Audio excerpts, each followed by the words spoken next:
Scald, Talik. Teams are up. I'll take the overlay off. Yeah, Vazath and Ferg together again. So you've got the double choke comp along with a Scald for healing and Erok to do the group breaks. And that's pretty scary. You get the flash group break, you get the disruption, and then you have these two chokers that can just put you down.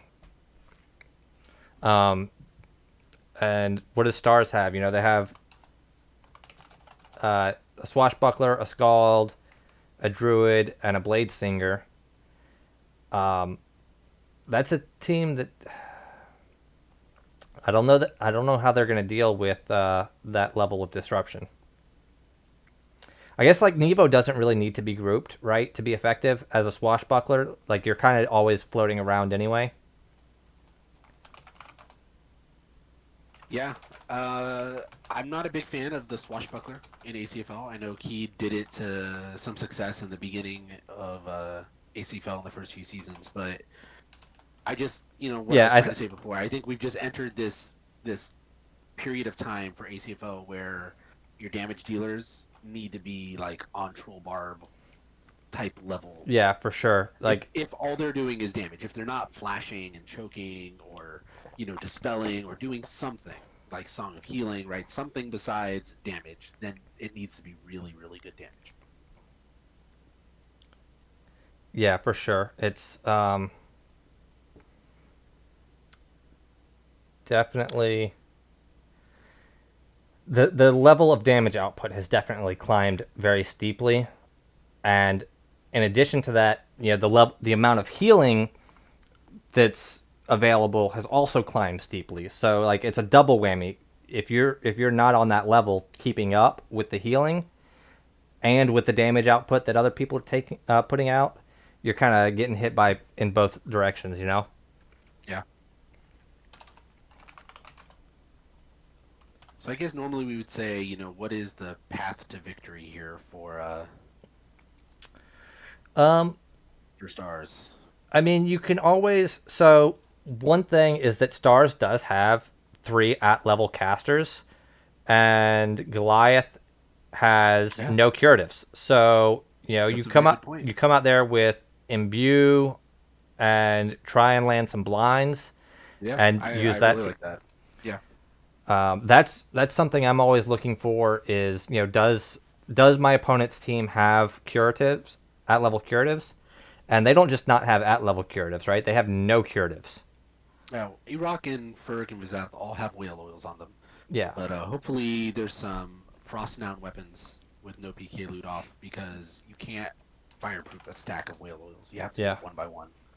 So that's where I'm at. I look for when my opponents don't have curatives, and will emphasize trying to land blinds when that's the case. And especially like you don't even have low level curatives. Like I've run compositions where our only curatives was a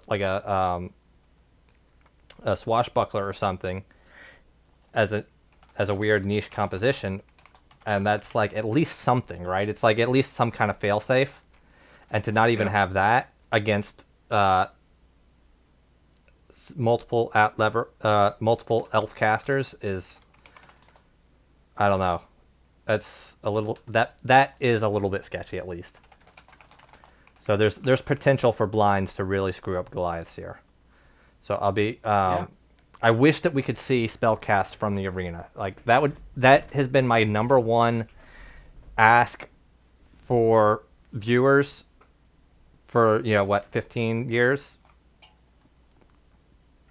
I'm So sure there's a reason we don't. But I don't know what that reason is.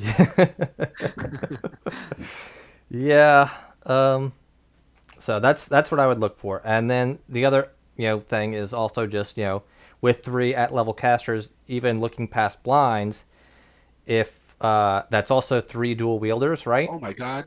Rave just spammed me offline. He got all his gourd, put all his gourds away, and it disconnected me. That's funny. Is that a new meta? Looks like it helped. Oh, dude, everyone in my room went LD. Oh shit. Yeah, a whole bunch of people are reconnecting right now. That's funny. Um, just in case anybody's curious, you will get banned if you do that in an actual match. If you do that on purpose, you will get the ban hammer.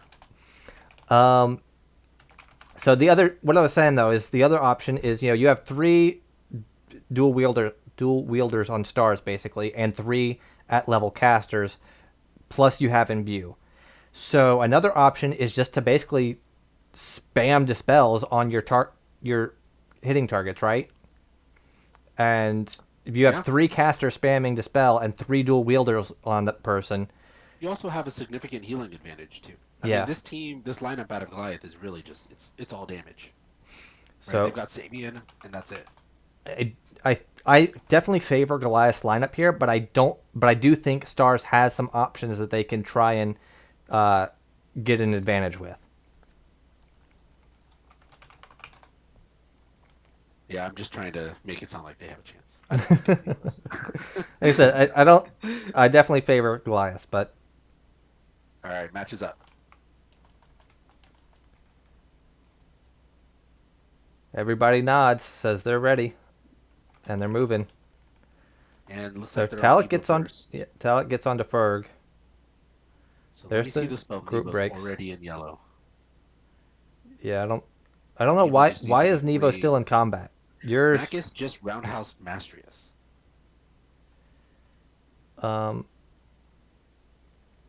Yeah. Ferg had the memo about frost weapons. I don't. So they need to just be thrown out spellblinds here. It doesn't matter who you're fighting, you just try to spellblind. Spellblinding any of them would be good.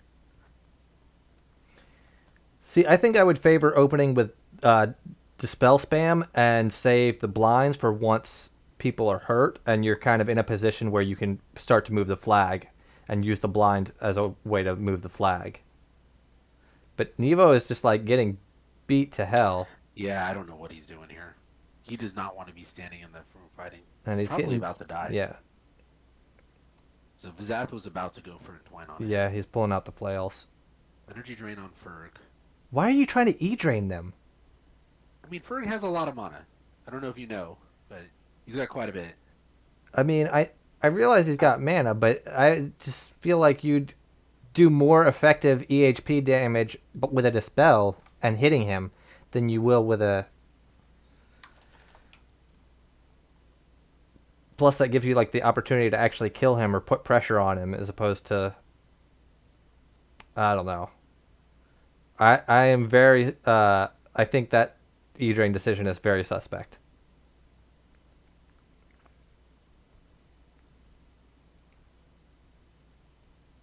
I think it's becoming meta for casters to try E-Draining, and I don't think there was a lot of thought put into it beyond that. I mean, I think it's always been meta to open the match with a couple of E-Drains. I just don't think you do it against a team that's, like, all hitters. Like, Sabien I would get trying to E-Drain, but, like, that's literally the only person I would try to E-Drain on that team. So if you're blind, I definitely would not be spamming it unless I knew for a fact that's who I was on. So, Hellhounds is getting regrouped, and it's instantly broken. Yeah. And regrouping again. So it's good from them. Zeth takes a blind, so he won't be able to choke for a minute here.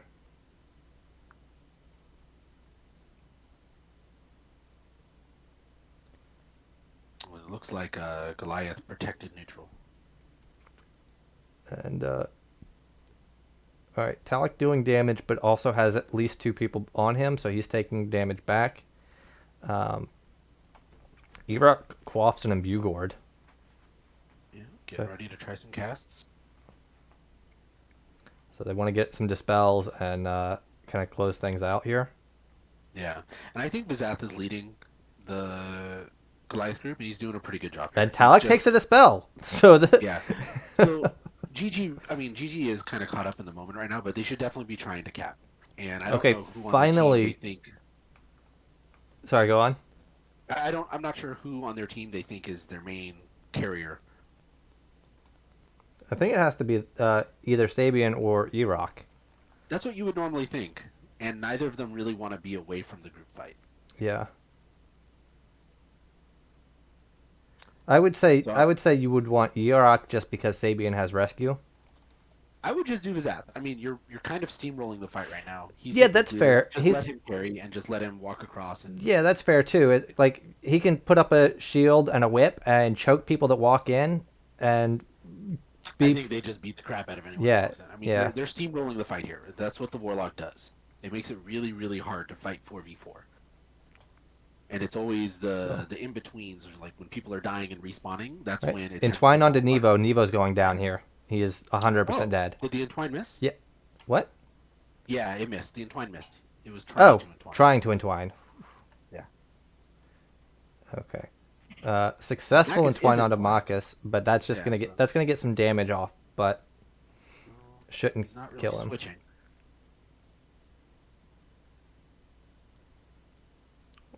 Well, he's continuing to take damage here, and there's a stun to follow it up. Entwine is off.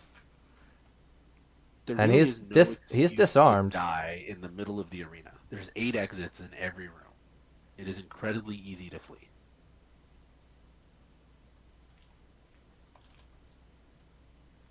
Okay. But I just think GG is really caught up here and just, fighting, kind of like what I was doing. Yeah. They really just need to be getting the flag now. Yeah, I agree with that. Yeah, Stars is on their back foot. They're clearly losing the group fight. There's no reason to be fighting right now. And like you have 2 chokers, so like they look walk into. What Vizath is doing. So I don't know who's picking up, if it's Erok or Vizath. You have 2 chokers and infinite rescues. Like you can just choke somebody that walks in, and then rescue and move the flag. There's Erok. So yeah. They went with Erok. Yeah, I think that's correct. It's okay if they just stay with him. It works. But if Vizath, Sabien, and Ferg go running off without him, I think that's actually pretty bad. Because then you don't have the group breaker. So Talik is going to do his chain thing. Let's see if he gets in. Oh, he's disarmed. Oh, wow. Reminder: test Talik saves. Mastrius picks up. Mastrius picked up too. That's very dangerous. I think that's correct because otherwise you risk getting choked out and like letting them free walk the flag. Yeah. So this is the only way to make sure that they don't get a score. Just my field PK instincts are just telling me that not to die are gonna come and kick my ass. Yes, and I mean that's gonna happen, but the alternative is to like just let them have a free walk. So I think Mastrius picking up is the correct move here for sure. And you have to do it against this composition. You definitely have to be early on the counter cap. If you wait and let them collect themselves and go looking for you, you're never gonna get it. Just a shout out to Rave paying the people that he spammed offline and lost their bets. Hopefully he's not watching the chat or watching the cast because I definitely did not lose mine. I leave auto quit off. So I just made 5 eggs.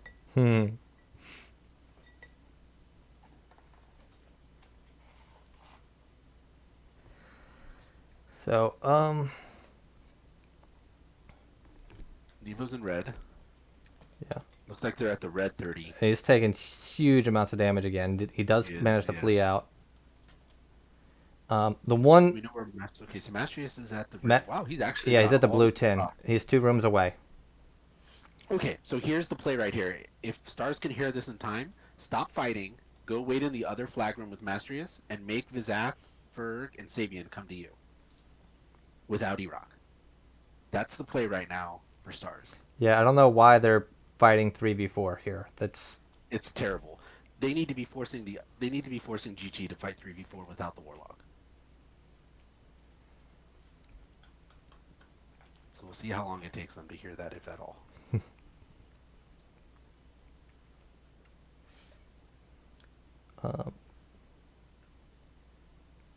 And like taking a lot of damage right now.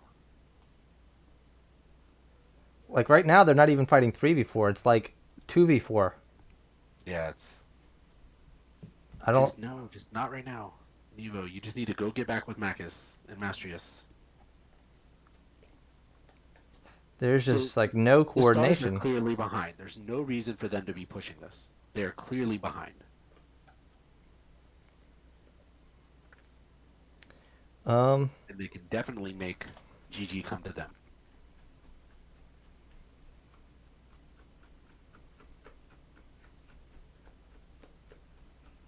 I don't understand what they're trying to do here.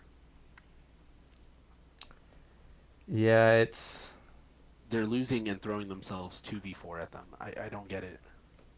so the only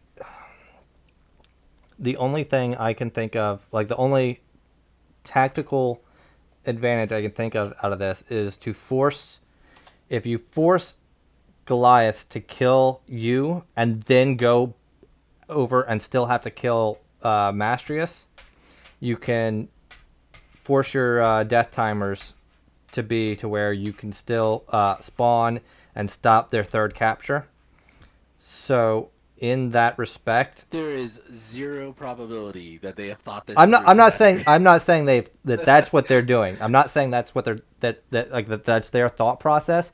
I'm just trying to work out how this will affect the rest of the match, and in that respect, it might work out for them. It's not going to. Mastrius I'm is not. going to die, and they're going to cap. I'm not saying they're Mastrius going to is win the gonna be dead, match or actually. anything, but I think there's at least the potential that they can pop back out, but not like Talik is and Fighting Mastrius. without think, apparently. Yeah. I don't. Yeah, so Mastrius is actually trying to kill himself. It looks like, unless he's. Well, I don't know. that's There's somebody else. that you definitely should not be doing. Yeah, I'm not sure what's going on. Why? Like they're gonna kill you. Don't worry, they're going to kill you. You just want to wait and make it take longer. I think we're just seeing a lot of inexperience out of Stars right now. I don't think Maccus and Talik and Nivo and Mastrius have really, wrapped their head around this format at all. I do want to point out though that it at least shows awareness on Mastrius's point. I don't know that he made the right decision there trying to kill himself, but I do think it shows good awareness on his part that his team is going to die, like his team is dead and he needs to kind of like try and come out with them. At least that he's thinking about the death timers. I don't know. I have a hard time giving props to anything. And I wasn't paying attention to the time left on the tick. Let me see where he died in terms of the tick. So just okay, to I try think to sum up what I was thinking here. Mm-hmm.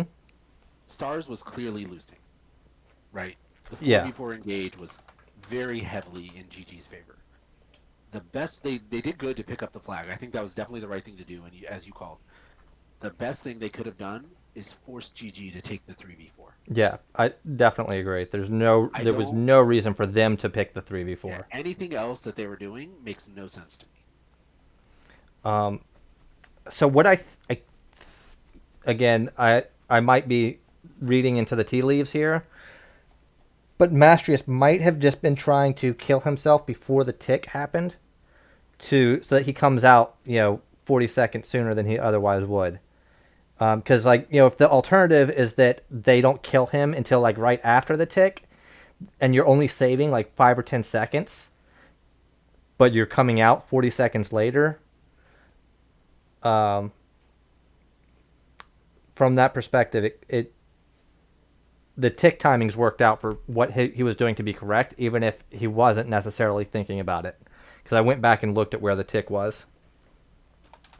I think this is like I said, it's probably reading the tea leaves, but 10-0, and you get a single, and you're talking about how great it is you got that single. I mean, it's like, yeah, okay, maybe. But well, so with ACFL and with them being new, I think it's good to point out that when people are at least thinking about the game in the correct way, because it's harder to grasp how you have to think about ACFL than it is to learn the right things to do. I think once you're thinking about it the right way, you can pick up the strategy, and I think that the awareness is important because a lot of players never develop that awareness. So Nivo is back out, and he's raked immediately. So that's a useless swashbuckler. Yes.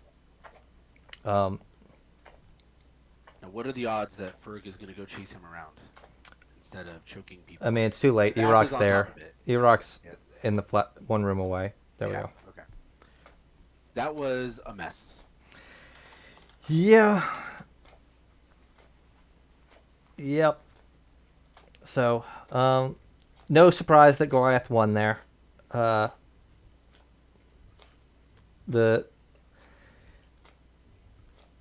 there's a lot of inexperienced players on the Stars lineup, and dealing with the Goliath composition would have been a difficult proposition in any case. But yeah, it's a rough one. At least we had that first match. Yeah, the first match was, was definitely fun to watch, and there was a lot to see, and I think a lot of different things that could have happened during that match too. Yeah, it'll definitely be a fun one for me to go back and rewatch and kind of have a chance to look at it.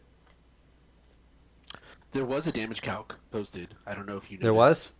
Yeah, Lay did. I'm just going off memory. I'm looking through my score back to find it. But Lay did like 17,000 damage, and then next was Kimpaz with like 11,000, or maybe it was significantly less. And then I think Sneeze was after Kimpaz Okay. at like 8 or 9,000. I'm gonna go back and try to find it. It's way back. It was during the prep. I think somebody put it on OOC. Okay. So this is gonna take me a little bit to scroll all the way back. Hold on. There's the LD. Let's see. I think it was before the LD.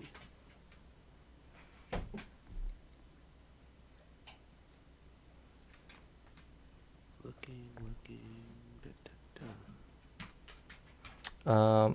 Dieterreed says Sneeze confirms that Sneeze was number 3 overall damage in the fight. Yeah, I remember that specifically. Just trying to find the actual Yeah. numbers so we can talk about it. I think normally you don't see in a close match like that. You don't normally see one person that just greatly outdamages everyone else, right? Yeah. Which is kind of what Lay did. I think I saw a lot of hesitation in Kimpaz, and I think the damage disparity between the two teams, I would mostly lay at Kimpaz's feet. I think he needed to be a lot more aggressive going out with Chain and being more disruptive after Yeah. the first, set of team fights had really gone off. I'm still trying to find this. Okay. Maria sent it to me. So we've got Lay with 17,000, Kimpaz 11.5, Sneeze at 8.6, then Carkillion coming in at 7.8, and Semiad at 6.8. Satalis at 6,000, Yeah, and a then big and drop then to bronze. to the healers. My memory was pretty good. What did Yeah. I say? Lay at 17, Kimpaz 11, Sneeze 8 or 9. Yeah. That's close. Yeah, that's close. So Yeah. So he did do. I mean, Sneeze did do decent damage, but I mean it was about. but he's not. half what Yeah, Lay but did. and he's not bringing the utility, right? So like Carkillion did a little bit less damage, but brings a ton of utility to the fight in addition to the raw damage. Right, and I would venture a guess that Hellhounds definitely protected good when they could protect as well. Yeah. So the disparities, would probably be even larger. Like we look at our fights, and I generally want to be around 2/3 to 3/4 of your damage. Yeah. Is ultimately my goal. So Nightshade is an interesting thought. I think it's too easy to counter, right? I think it's too. Yeah. It's I mean, just not... you take a blind, and then you're just completely useless for the whole tick, right? Yeah. Because again, you don't bring any utility. You do have like the disarm, but you're not bringing stuns to the table. You're not bringing. I mean, that's it. You got blind, disarm, and cutthroat and life bane, and that's it. And blind and disarm every hitter has basically, right? Yeah, pretty much. So you're realistically just bringing the extra damage, and when your extra damage is completely negated by any blind whatsoever, it's difficult. So, anything else you want to cover before we call it a night? No, thanks for having me. All right, yeah, anytime. Thank you guys for tuning in.